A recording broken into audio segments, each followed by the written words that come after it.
Bem-vindos a mais um vídeo sobre histórias do Reddit. Não se esqueça de dar o like e se inscrever no canal, assim você me ajuda demais e não perde mais nenhum vídeo. Minha ex e o namorado prejudicaram a minha filha, mancharam a reputação do meu amigo e eu busco vingança. Prepare-se, pois isso será um relato longo. Esses eventos ocorreram ao longo de vários anos, espero que valha a pena a leitura. Vou começar com os principais envolvidos. Eu, minha ex-esposa Pepper, alvo da vingança número 1, seu namorado Steve, alvo da vingança número 2, a ex-esposa de Steve, Maria, parceira na vingança. Minha filha Sarah e meu amigo Jason, cúmplice na vingança. Com isso estabelecido, vamos esclarecer um pouco do histórico. Minha relação com Pepper foi marcada por altos e baixos. Eu estava perdidamente apaixonado por ela, mas olhando para trás, acredito que ela estava mais nisso pelo dinheiro e comodidade.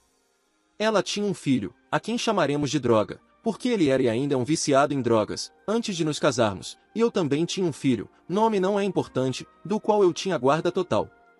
Enquanto estávamos casados, tivemos a Sarah. Aguentei o casamento o máximo que pude, mas eventualmente não conseguimos mais mantê-lo juntos. Nos separamos, e devido a viagens relacionadas ao trabalho e à guarda do meu filho, mudei-me de volta para minha cidade natal, a alguns estados de distância, para que meus pais pudessem ajudar, mas mantive um apartamento na cidade em que Pepper e Sarah moravam, para que eu pudesse passar o máximo de tempo possível com minha filha. Nesse momento, pedi ao meu melhor amigo Jason, que é advogado e possui seu próprio escritório, para elaborar um acordo de pensão alimentícia para nós. É importante destacar que abordamos apenas a pensão alimentícia, não havia nada sobre guarda ou visitação no acordo. Por cerca de um ano, foi assim que funcionou. Eu passava um mês com a Sarah enquanto meus pais cuidavam do meu outro filho, depois passava um mês com meu filho. Quase exatamente um ano depois, não pude mais manter duas residências e Pepper queria voltar para sua cidade natal, que ficava em outro estado, mas mais perto de onde eu morava, então desisti do apartamento e ela se mudou. A nova situação continuou por mais alguns anos. Pepper e eu permanecemos amigáveis e até tentamos reconciliar o relacionamento algumas vezes, mas não deu certo. Eu ainda estava profundamente apaixonado por ela, mas não conseguíamos chegar a um acordo sobre coisas como onde morar e tal. Forcei-me a tentar seguir em frente e comecei a namorar. Ela já estava namorando basicamente desde o dia depois que me mudei. Mesmo que eu ainda a amasse, nosso relacionamento se tornou mais de bons amigos do que de marido e mulher. Então, ela finalmente conhece o Steve. Nunca me disseram muito sobre Steve, exceto que ele era um hacker ético certificado e que era isso que ele fazia profissionalmente, importante mais adiante. Enquanto estavam namorando, ela me enviava mensagens de texto sobre os encontros deles. Ela até me mandou uma mensagem de texto no dia em que eles fizeram sexo pela primeira vez. Isso doeu profundamente, e olhando para trás, acredito que era o que ela queria, mas eu tentei desempenhar o papel de bom amigo e confidente. Steve e Pepper estavam namorando há 6 meses quando, do nada, ela me disse que eles terminaram e que ela percebeu que está perdidamente apaixonada por mim. Como isso aconteceu no início do verão, ela arruma algumas malas e vem para o meu estado. Eles iriam passar o verão comigo para ver se gostavam ou não. Tivemos um verão incrível. Todas as crianças estavam se dando bem, Droga até gostou daqui, então ela oficializa que estamos de volta juntos, e eles estão se mudando. Fomos registrar minha filha na escola, e até conseguimos colocá-la em um time de animadoras de torcida mirins para o verão. Ela fez vários amigos e estava adorando estar aqui. Havia apenas um problema, Pepper ainda tinha um apartamento com todos os móveis e coisas dela. Eu me ofereci para ir com minha caminhonete ajudar a carregar tudo, mas ela insistiu que ela e Droga dariam conta. Então eles foram fazer a mudança e depois partiram para sua nova casa. Como você pode imaginar, as coisas não saíram como planejado. Ela estava em casa por cerca de 3 dias quando me informou que sob nenhuma circunstância ela se mudaria e que ela e Steve estão apaixonados e vão morar um com o outro. Dizer que fui destruído era um eufemismo. Eu não conseguia entender por que ela tinha feito isso. A pior parte foi que ela deixou para eu contar a Sarah as más notícias. Quando contei a ela, o olhar devastado em seu rosto começou a transformar meus sentimentos de mágoa em sentimentos de raiva. Então Sarah desabou e começou a implorar para ficar comigo e começou a derramar o feijão. Ela me contou coisas sobre como sua mãe saía com Steve por dias e deixava Droga no comando. Ela teve que aprender a cozinhar sozinha aos 8 anos porque Droga gastava o dinheiro em remédios e passava o tempo todo chapado. Se Droga não fosse deixado no comando, Pepper usaria sua sobrinha criminosa condenada para vigiá-la. Ela também me contou sobre a primeira vez que conheceu Steve. Ele veio à casa deles, basicamente disse olá e ele e a mãe dela desapareceram no quarto e começaram a fazer sexo barulhento. Sarah estava do lado de fora gritando e eles simplesmente ignoraram e continuaram. Foi assim que minha filha de 8 anos aprendeu sobre sexo e ela ainda está em aconselhamento tentando se recuperar 7 anos depois. Nesse ponto, minha raiva se transformou em fúria. Imediatamente, avisei a Pepper que de jeito nenhum Sarah voltaria e que eu lutaria até a morte para mantê-la longe dessa situação. Pepper respondeu obtendo uma audiência de emergência em seu estado para forçar Sarah a voltar. Tive que me apressar, mas consegui um advogado e venci facilmente a audiência, na qual Pepper chegou atrasada e disse ao juiz que era devido a uma deficiência. O juiz concordou que, como não havia acordo de custódia e com as acusações perturbadoras que eu tinha reunido, era melhor para agora que Sarah ficasse comigo. Eu tinha vencido a primeira batalha, mas foi de curta duração. Dentro de 1 hora da audiência, comecei a receber toneladas de e-mails e mensagens de phishing. Também estava recebendo redefinições de senhas e códigos MFA do meu banco, Facebook, Reddit e de qualquer outra conta. Eu sabia que Steve estava por trás disso. No dia seguinte, Jason me liga. O site, o e-mail e a conta telefônica de sua firma de advocacia haviam sido hackeados. Como ele teve que divulgar o hackeamento para o tribunal e estava trabalhando em um caso de perfil relativamente alto na época, o FBI se envolveu. Dizer que eu estava furioso era um eufemismo. Essas duas pessoas haviam me destruído, prejudicado minha filha e manchado a reputação do meu amigo de longa data. Era hora de fazê-los pagar e pagar caro. Eu estava determinado a isso. Passei horas cavando o máximo de informações comprometedoras possível sobre Steven e Pepper. Tive bastante sorte com Pepper. Encontrei postagens em redes sociais dela saindo tarde para beber, o que coincidia com atrasos e faltas na escola de Sarah. Encontrei toneladas de fotos dela com 2 crianças estranhas fazendo atividades divertidas. Encontrei vizinhos dispostos a testemunhar que Sarah teve que implorar por comida porque era deixada com droga ou com a criminosa. Eu sabia que poderia incriminá-la.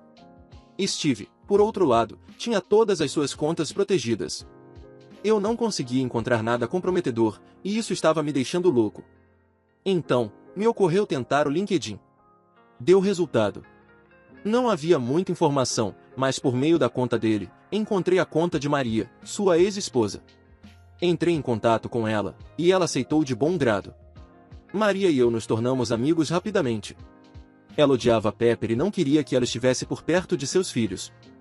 Eu aprendi muito com ela. Para resumir, Maria e Steve recentemente haviam se divorciado.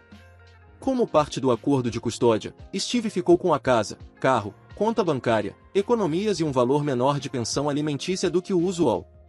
Maria trocou todo esse dinheiro para ter o controle das crianças.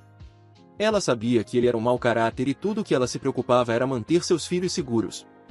Eles tinham um acordo de custódia muito detalhado com regras para Steve seguir. Como parte desse acordo, se Steve quebrasse qualquer regra, ele teria que pagar caro. Ele teria que vender a casa e dar metade de tudo para ela. A pensão alimentícia dele também dobraria, e Steve seria financeiramente arruinado. Steve também não a bloqueou nas redes sociais e costumava enviar mensagens se gabando de como sua vida estava ótima sem ela. Muitas dessas mensagens tinham fotos de Pepper nelas. Trocamos informações, compartilhamos provas e elaboramos um plano. E agora é hora da vingança. Primeiro, conversei com Jason. Ele informou ao investigador do FBI que eu também havia sofrido tentativas de hackeamento e acreditávamos que era a mesma pessoa por trás. O investigador agiu rapidamente. Eu dei a ele todas as informações que tinha e quem eu acreditava que estava fazendo isso, e ele fez uma pergunta estranha. Eu sabia onde Steve trabalhava? Bem, sim, eu sabia, graças a Maria. Parece que Steve não era tão bom hacker quanto ele pensava. Eles já haviam rastreado o hackeamento no Jason até uma empresa. A mesma empresa em que Steve trabalhava. Assim que minha conversa com o FBI terminou, liguei para o trabalho dele para fazer uma reclamação.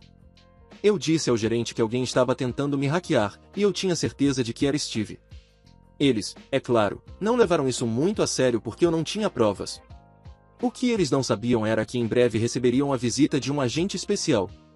A semana seguinte foi um verdadeiro inferno para Steve e Pepper. Pepper recebeu os papéis do divórcio e seu advogado recebeu todas as evidências que eu tinha reunido. Meu advogado disse que era a investigação mais completa que ele já tinha visto. Eu tinha 40 casos de atraso e 19 faltas escolares associados a noites de saída para beber com Steve. Eu tinha provas concretas deles abandonando minha filha por vários dias seguidos. Maria até me deu uma foto que foi tirada às 2 horas da manhã na noite anterior à audiência de emergência, onde Steve e Pepper estavam bebendo em um estúdio de tatuagem. Na mesma audiência, ela chegou atrasada e alegou que era devido a uma deficiência. Steve recebeu a notificação de que havia violado todo o acordo de custódia. Maria tinha fotos minhas provando que ele estava com Pepper nas noites em que as crianças estavam sob sua responsabilidade, e elas eram deixadas sozinhas. Ela também tinha provas de que havia contato com Pepper, que violava o acordo de custódia. As consequências foram incríveis de se ver. Steve foi demitido. Entre minha reclamação, outra reclamação anterior de hackeamento e a presença do FBI, eles não tiveram escolha senão demiti-lo. Ele conseguiu evitar problemas legais, pois o FBI nunca conseguiu ligar diretamente a ele. A notícia se espalhou sobre o motivo de sua demissão, e ninguém o contratou novamente para um trabalho em TI. Ele teve que vender a casa, liquidar todos os investimentos e contas bancárias e dar metade para Maria. A pensão alimentícia dele permaneceu a mesma, já que ele não tinha mais fonte de renda. A última informação que tive era que ele estava trabalhando em um supermercado. Assim, sua renda total caiu de mais de 200 mil por ano para menos de 40 mil. Quanto a Pepper, o divórcio foi rápido e doloroso para ela. O juiz decidiu a meu favor em todas as questões. Eu consegui a custódia exclusiva e a autoridade de decisão exclusiva. Ela foi obrigada a fazer terapia e tanto ela quanto Droga só podem visitar Sarah com um supervisor de terceira parte pago por Pepper. Sarah está muito melhor. Ela ainda precisa de terapia, mas está indo bem na escola e tem muitos amigos. Ela quase não vê a mãe, mas está muito melhor sem ela. Meia-irmã mimada incriminou meu irmãozinho. E eu surtei. Até 3 anos atrás, eu morava com meus pais, uma semana na casa da minha mãe e uma semana na do meu pai. Há 10 anos, literalmente menos de um ano após o divórcio, ele estava morando com a nova namorada dele, com quem ele não estava saindo antes de deixar minha mãe, sim, claro. Essa mulher tinha 2 filhos, 2 pestinhas insuportáveis, mas eu meio que tenho pena deles porque é culpa da mãe deles se eles são assim. De qualquer forma, naquela época eu ainda morava com meu pai, sua namorada mimada e narcisista e seus diabinhos. A mais nova, que tinha 8 anos na época, é ainda pior do que o irmão dela e ela não melhorou conforme cresceu. Quando você imagina a clichê garota valentona e arrogante da escola, é ela. Ela era mimada por sua mãe e acredita que tem direito a tudo. O pior é que ela é realmente muito bonita, academicamente ela vai muito bem, é popular e é capitã do time de basquete da escola dela. Agora, não me entendam mal, eu não tenho nada contra conquistas ou pessoas bem-sucedidas. Mas eu detesto pessoas que têm tudo na vida e sentem que precisam esfregar isso na cara dos outros e fazê-los se sentirem miseráveis. Quando essa história aconteceu, ela tinha apenas 8 anos, mas ela já era um incômodo. O que aconteceu é que ela esperou os pais saírem para uma noite romântica, me deixando de babá. Naquela época eu tinha uns 13 a 14 anos e tinha que cuidar de 3 crianças e, é desnecessário dizer, não fui paga. Tudo estava indo bem, ela e o irmão dela tentaram me provocar, mas eu achei melhor apenas ignorá-los. Meu irmãozinho estava na sala de jogos no porão, montando legos. Cerca de 10 minutos antes dos pais voltarem, nós sabíamos porque eles ligaram para nos dizer que estavam prestes a chegar. A pestinha horrível bagunçou o quarto dela, bateu o próprio braço na quina da cama para fazer uma marca e escondeu o dinheiro que tinha guardado no quarto do meu irmão. Quando os pais chegaram, o espetáculo, e as lágrimas de crocodilo, começaram. Ela estava chorando e lamentando que meu irmãozinho a tinha agredido e roubado o dinheiro dela. Eles foram até o quarto do meu irmão, encontraram o dinheiro e meu irmãozinho foi severamente punido e nem teve a chance de se explicar ou se defender. Muito mais tarde na mesma noite, eu estava no quarto do meu irmãozinho tentando consolá-lo. Mas o que você pode dizer a uma criança que acredita que o pai dele não o ama? Então, a pestinha entrou sorrateiramente e com o pior sorriso de escárnio de todos os tempos, me contou o que ela fez. Ela disse, lembro que ela tinha 8 anos na época, logo seu pai vai te mandar embora para morar com sua mãe idiota e vagabunda. Mal posso esperar para ver vocês 2 retardados se mandarem da minha casa. E ela saiu. Eu estava furiosa além das palavras. No dia seguinte, quando nós, as crianças, voltamos da escola e os pais ainda estavam no trabalho. Eu estava lavando a louça da manhã porque minha madrasta e os filhos dela nunca limpavam depois deles mesmos. A Pestinha veio reclamar sobre como eu era uma faxineira ruim, e ela disse: "Você é quase tão retardada e inútil quanto seu irmãozinho." Ela quase cuspiu a última palavra e me provocou dizendo que era apenas uma questão de tempo até meu pai o internar em um hospício para pessoas retardadas como ele, como ela disse. Olha, eu não sou uma pessoa violenta, mas eu não aguentava mais. Eu a peguei pela gola da camisa, a empurrei contra a parede e peguei uma faca, colocando-a em sua garganta e disse: "Me ouça, sua pirralha. Eu estou farta da sua merda. Você quer provocar alguém? Ótimo. Venha atrás de mim. Mas se você fizer qualquer coisa com o meu irmãozinho, se você insultar, machucar ou incriminá-lo de novo, eu vou te matar. E não se preocupe, eu não me importo de ir para a cadeia, se isso significa que o mundo vai se livrar do lixo humano que você é. Minha vida já é um inferno como está e meu irmãozinho é a única coisa boa que me resta, e eu não vou permitir que você o atormente. Entendeu?" E eu pressionei a faca mais contra a garganta dela, o suficiente para machucar, mas não o suficiente para sangrar. Ela estava petrificada, os olhos dela regalados de puro terror. Foi a primeira vez, e a última, que ela me viu com raiva. Ela nunca mais intimidou meu irmãozinho depois disso, nem a mim, para dizer a verdade. E ela nunca contou aos pais. De vez em quando, enquanto lavava a louça, eu pegava uma faca e sorria para ela. Eu contei ao meu irmão anos depois, e ele me disse que sabia que eu tinha feito algo porque, ok, momento de orgulho como irmã mais velha. Você sempre me protegeu, eu não preciso de um pai idiota quando tenho uma super-heroína como irmã mais velha. Eu chorei. E não me arrependo de nada. Edição: se você estava se perguntando, eu saí da casa do meu pai há 3 anos. Eu não aguentava mais, mesmo que ela não estivesse mais em cima de mim o tempo todo. Eu estava cansada de ser uma escrava doméstica e fui morar com minha mãe, que é uma pessoa incrível e me ensinou a me defender. Apenas para esclarecer, eu nunca machucaria ninguém, odeio confrontos e violência, mas naquela vez, o que ela fez com meu irmãozinho foi demais para eu aceitar, desencadeou algo feio em mim. Sim, eu sei como isso soa como uma história ruim de Cinderela. Até para mim é ridículo e eu vivi isso. Eu sei que muitas crianças estão presas a pais ou padrastos que não deveriam ter filhos. Quanto a como uma criança de 8 anos pode ser tão má, eu tenho uma teoria, mas não incluí na história porque acho que é um pouco exagerada. Mas acho que foi a mãe dela quem pediu para ela armar essa situação.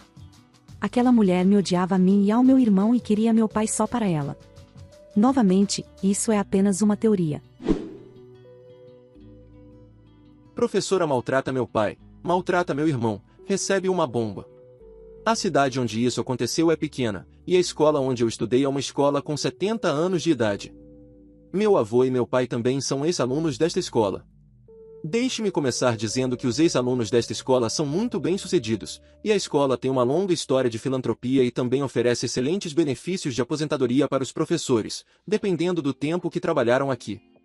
Meu bisavô doou parte de sua propriedade para a escola quando ela estava sendo construída, e ele foi um conselheiro e membro do conselho da escola na época.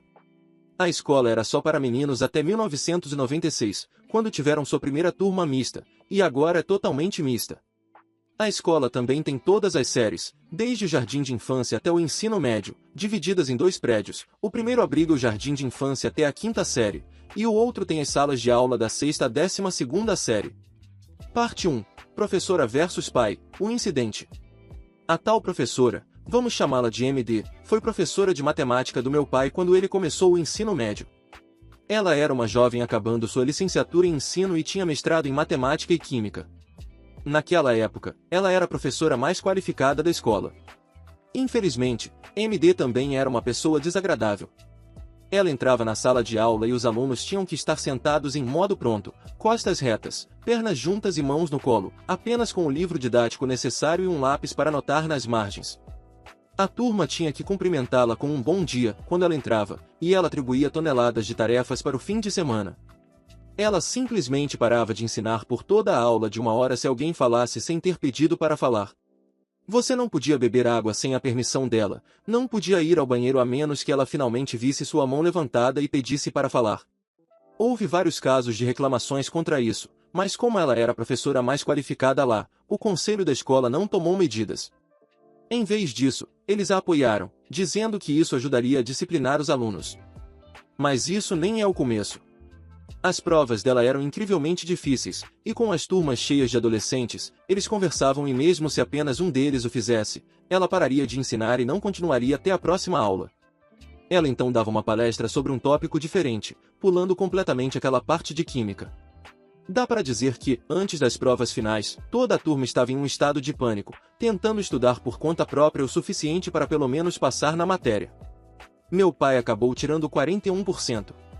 Nosso sistema educacional dizia que você reprovava a matéria se tivesse menos de 40%, então ele ficou aliviado por ter passado. Mas quando ele analisou a prova, meu pai percebeu que sua nota estava errada e que ele na verdade havia tirado 49 naquela prova. Ele levantou a mão, e depois de cerca de 5 minutos sentado calmamente em sua cadeira, com a mão levantada, ele foi chamado e MD perguntou qual era o problema. Meu pai disse a ela que havia um erro na soma final e que ele na verdade tinha tirado 49. Isso de alguma forma a ofendeu.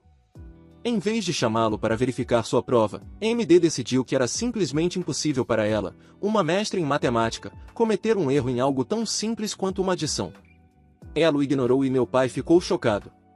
Mas ela simplesmente se virou calmamente para a próxima pessoa com uma pergunta. Meu pai, por outro lado, não estava feliz. Ele se levantou de sua cadeira, o que basicamente era considerado um crime em sua aula, e colocou a prova na mesa de MD e começou a somar seus pontos em voz alta. MD assistiu incrédulo enquanto ele fazia isso e ficou sem palavras. No entanto, quando ele terminou a soma, dava para ver que o rosto dela estava vermelho e ela estava furiosa. Ela olhou furiosamente da prova para meu pai e depois de volta para a prova, e de repente, um sorriso cruel apareceu em seu rosto. MD, ok, eu vejo o erro. Mas isso não é desculpa para esse comportamento. Isso merece uma subtração de 10 pontos da sua nota final. A turma que estava surpresa com a primeira frase voltou a ficar com olhares sombrios. E meu pai ficou ali, com a boca aberta, sabendo que agora tinha 39 pontos e havia reprovado na matéria. Em vez de responder e piorar a situação, ele simplesmente pegou sua prova final, colocou sua mochila nas costas e saiu da sala de aula.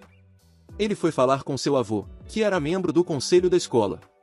Mas ele disse que não podia fazer nada, já que as notas estavam completamente nas mãos da professora responsável. Meu pai aceitou a derrota e decidiu que a vingança não valia a pena, e mudou de turma. Ele deixou a química e passou a estudar economia, e essa foi a última interação que ele teve com essa professora. Parte 2. Professora versus meu irmão e eu. Meu irmão mais novo, B, tem 2 anos a menos do que eu, então, quando eu estava no primeiro ano, começando o ensino médio, meu irmão mais novo estava no 7º ano. Tínhamos um auditório em construção e a biblioteca havia sido renovada recentemente, então uma professora foi designada para supervisionar os alunos da classe mais nova na biblioteca. Infelizmente, a turma do meu irmão mais novo tinha MD como supervisora. Meu pai especificamente me instruiu a ter muito cuidado perto de MD, e eu estava atento, mas meu irmão mais novo não fazia ideia com quem estava lidando. Antes do verão, nossa biblioteca permitia que os alunos pegassem 2 livros de sua escolha para as férias.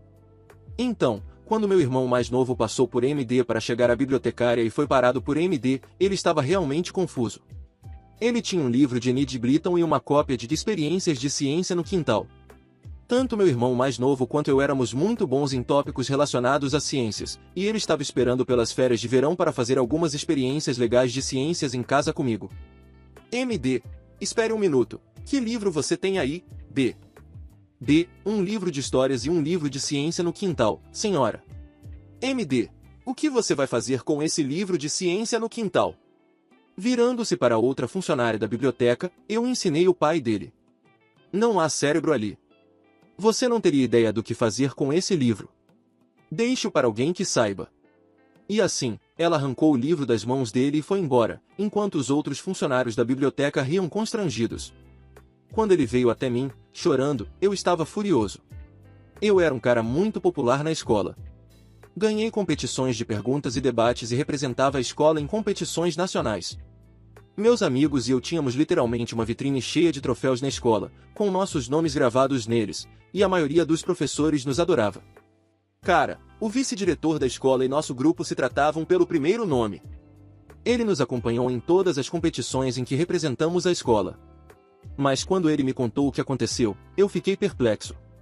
Eu não tinha ideia de como reagir, mas no momento, Fui até a biblioteca e peguei outra cópia do livro de ciência no quintal para consolar meu irmão. Mas então, fomos para as férias de verão e eu não pensei muito nisso. Nota: no verão, participamos de uma cúpula de ciência e meus amigos e eu ganhamos prêmios por ter o sistema de polias com engrenagens hidráulicas mais eficiente e o segundo barco a combustível químico mais rápido. Isso foi antes de eu cursar qualquer disciplina de química ou física do ensino médio. Isso foi anunciado na assembleia escolar no primeiro dia após as férias de verão.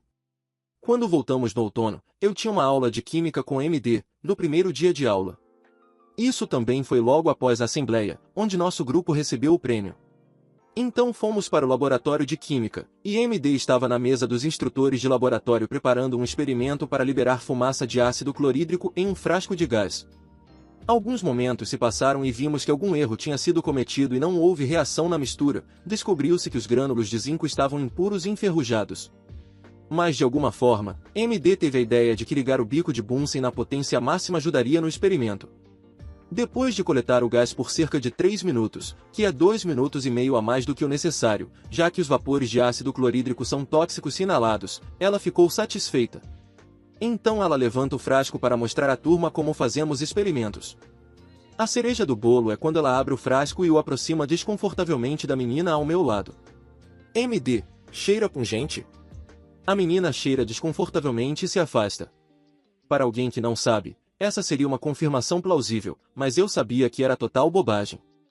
Eu conseguia ver que a menina sabia sobre vapores pungentes e se afastou por reflexo, não porque estava realmente pungente. Eu não sei por que fiz isso, mas naquele momento, eu ri. Alto. MD imediatamente foca em mim.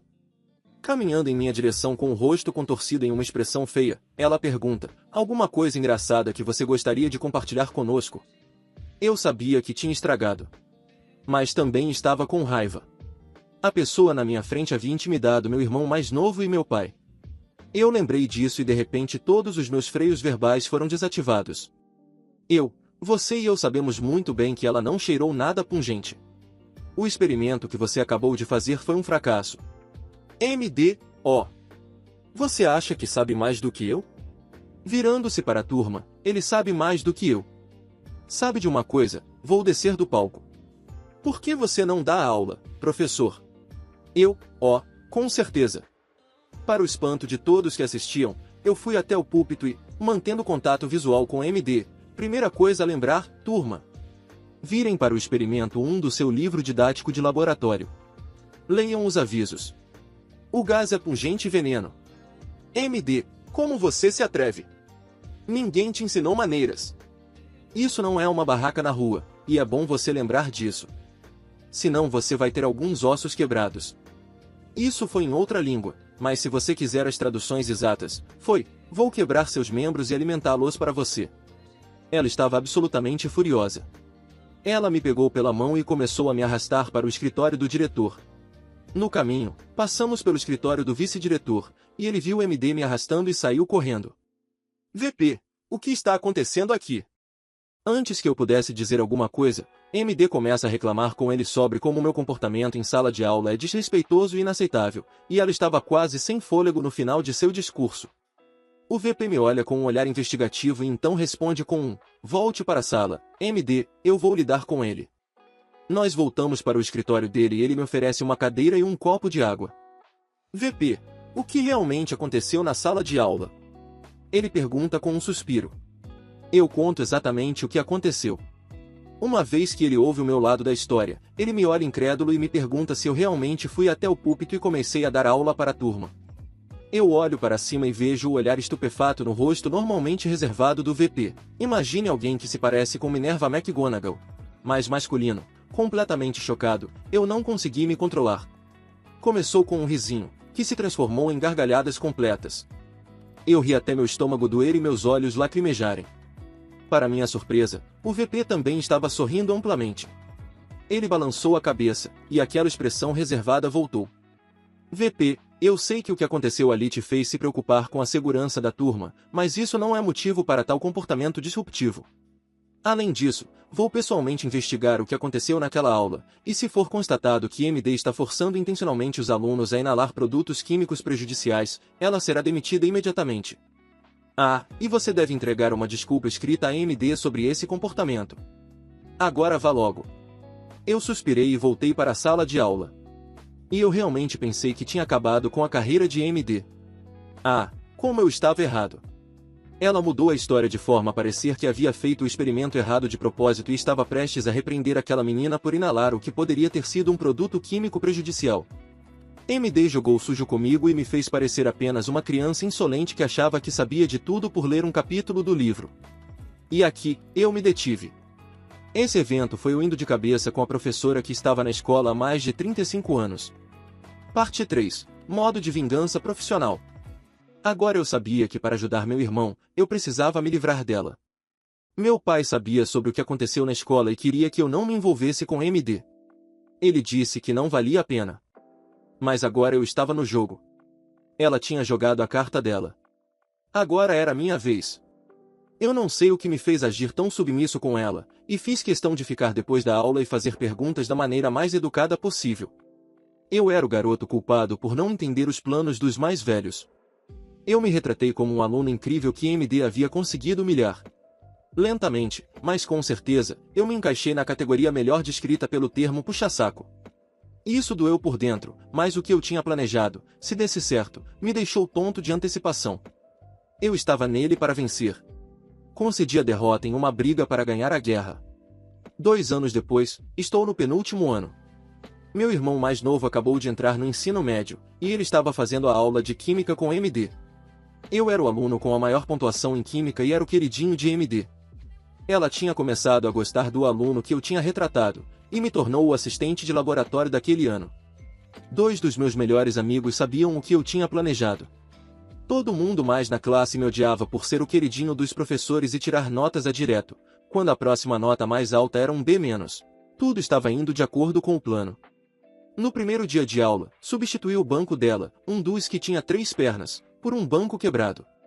Isso deveria ser o primeiro de uma série de pegadinhas que a atingiriam naquele dia. Ela entrou na sala de aula e foi se sentar, e caramba, ela caiu. Bem, de alguma forma, ela bateu a mão na parede e gritou. Sim, isso deve ter doído. Mas ela estava definitivamente acima do peso. E não poderia ser rastreado até mim. Eu sorri por dentro, enquanto corria para ajudá-la a se levantar. Corri e peguei outra cadeira para ela, enquanto por dentro, os calouros estavam fazendo o melhor para não rir.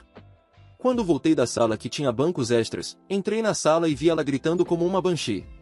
Mas o que me deixou furioso foi que ela estava gritando com meu irmão mais novo. Aparentemente, ela disse algo como, bancos estúpidos e assistentes de laboratório tolos. A que meu irmão mais novo respondeu, não é culpa do meu irmão que você é muito pesada para o banco. Embora eu o amasse por isso, ele realmente precisava aprender onde pedir minha ajuda. Mas então, eu não fiz muito e simplesmente substituí a cadeira silenciosamente, enquanto tentava silenciosamente comunicar ao meu irmão para se acalmar. Nada mais de preocupante aconteceu naquele dia, até a hora de a escola acabar e os professores estarem indo embora. A fase 2 estava em andamento. Ouvimos um estrondo alto e imediatamente, a multidão de alunos que estava por perto se dirigiu ao estacionamento dos professores. Vimos o carro da MD soltando fumaça e o escapamento dela sendo arrancado. Tenha em mente que era um carro mais antigo, e nós decidimos bloquear o escapamento com argila, que endureceu ao longo de 6 horas em um dia ensolarado. Bem, aquele carro teve que ser rebocado, e ela foi para casa com alguns outros estudantes naquele dia. Ela não apareceu na escola por 2 dias depois disso, mas ela apareceu na escola no 3º dia, que era um meio-dia de aula, porque nosso país celebra o Dia dos Professores. É tradição que os alunos vão aos professores, atuais e antigos, e lhes desejem o melhor, deem cartões, presentes, etc. Isso foi de longe a brincadeira mais ambiciosa feita na escola que eu conheço. Nos 2 dias em que ela estava ausente, nós saímos dizendo às pessoas para não a visitarem no Dia dos Professores. Isso ajudou muito, já que meus amigos e eu éramos algumas das pessoas mais populares da escola, e com os outros caras e garotas descolados concordando com isso. Espalhamos a notícia e conseguimos a confirmação de que ninguém de toda a turma do meu ano iria até ela para lhe desejar Feliz Dia dos Professores. Mas o que realmente aconteceu foi algo que ninguém poderia ter esperado. Acho que poderia ter sido porque agimos de maneira tão fanática a respeito disso, que nossos colegas espalharam a notícia para todos os seus amigos e ninguém, nem uma única pessoa no ensino médio, foi até ela no Dia dos Professores. Foi o sentimento mais incrível de realização que já tive. Ela criou essa situação para si mesma. Por ser a pessoa mais desagradável que já vi, não foi surpresa que as pessoas estivessem bem em fazer isso com ela. Pela primeira vez em 70 anos, em nossa escola, um professor não teve um único bem desejador no Dia dos Professores. Bem, as coisas nunca são perfeitas, e como aconteceu, a palavra do que havia conspirado chegou até ela. No dia seguinte, eu havia acabado de preparar o laboratório. Os calouros estavam se acomodando, e lá vem a MD, com raiva irradiando em ondas dela. Ela se aproxima de mim, e recebo o tapa mais forte que já levei na vida, bem na minha cara. Eu odiaria admitir isso, mas isso deixou uma marca azul na minha bochecha e meu nariz e lábio estavam sangrando. Meu irmão mais novo, que viu isso acontecer, correu na minha direção, mas meu choque diminuiu aos poucos e dei um sorriso sangrento que provavelmente o assustou. Eu disse a ele para ir chamar o vice-diretor. 20 minutos depois, eu estava na sala de emergência da escola, com uma enfermeira limpando meu lábio e segurando um pano no meu nariz. O vice-diretor entra com o diretor e 2 policiais a reboque, e eles me informam que meus pais foram avisados e me perguntam se gostaria de falar sobre isso agora ou quando meus pais estiverem aqui. Eu digo que posso responder as perguntas assim que meu lábio estiver enfaixado. Então, eu lhes conto sobre os casos de bullying contra meu irmão e eu, e também digo a eles que ela é uma professora realmente incompetente. Eu digo ao diretor que ele poderia verificar a média da escola nas disciplinas de ciências. E como eu havia suposto, nas médias das provas nacionais, obtivemos 92 e 90 em Física e Biologia, com uma surpreendente 79 em Química.